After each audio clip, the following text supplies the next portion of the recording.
آپ سے کویسچن ہے، علامہ محمد اقبال کی اب ہسٹری پڑھ لیں، وہ یورپ میں پڑھا ہوا ہے، یورپ میں آکسفورڈ یونیورسٹی میں یورپ پڑھتا، یورپین مصنفین کو اس نے پڑھا ہے۔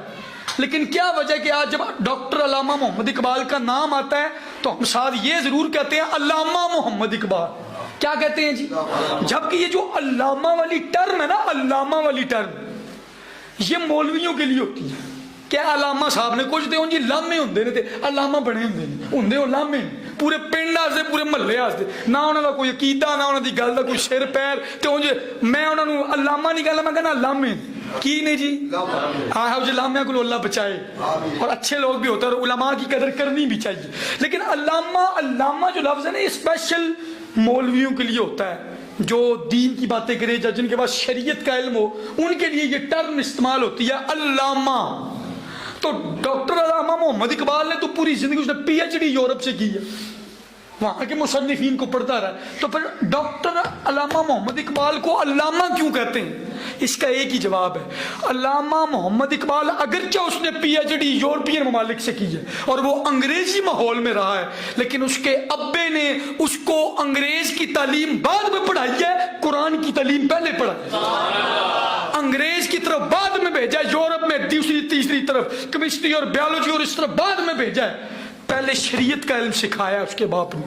اس کے باپ نے پہلے شریعت کا علم سکھایا۔ یہی وجہ تھی کہ علامہ محمد اقبال جب گیا یورپ میں اس نے پڑھا وہاں کے بھی مصنفین کو، لیکن اس سے پہلے اقبال نے شیخ سعدی کو بھی پڑھ لیا تھا، مولانا روم کو بھی پڑھ لیا تھا، اس کے ابے نے اس کو دین پہلے سکھایا، بعد میں یورپ کی پڑھائیوں کی طرف انگریزوں کی طرف بھیجا۔ پھر کیا ہوا، اقبال نے انگریزی ماحول کی آنکھوں میں آنکھیں ڈال کر یورپین ماحول کو کہا خیرہ نہ کر سکا مجھے جلوائے دانش فرنگ، کیونکہ میں آنکھ میں ہے میری خاک مدینہ و نجف، میری آنکھ میں مدینہ اور نجف کا سرما ہے، وہ انگریزوں تہاڈے جلوے اقبال نو نہیں پھسلا سکتے۔ اور آپ نے کہا زمستانی ہواؤں میں تھی گو شمشیر کی تیزی،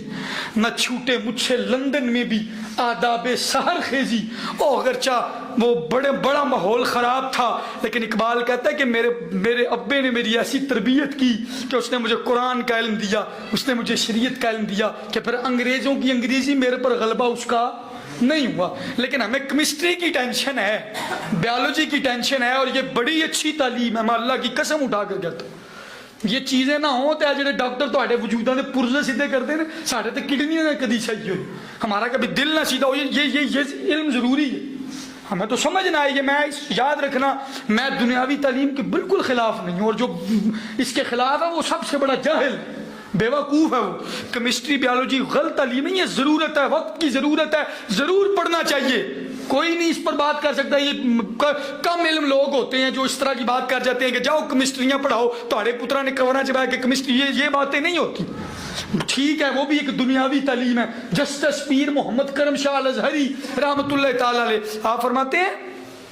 کہ دنیاوی تعلیم بھی اللہ کی ایک نعمت ہے، اور اس کو حاصل کرنا چاہیے، حاصل غلط نہیں ہے، لیکن یارو صرف کیمسٹری میں ڈوب جانا، صرف بیولوجی میں ڈوب جانا یہ غلط ہے۔ میں آپ کو بتا دوں کیا یہ ہمارے معاشرے کی حقیقت نہیں ہے کہ جو آپ کے بچوں کا کیمسٹری کا ٹیچر ہے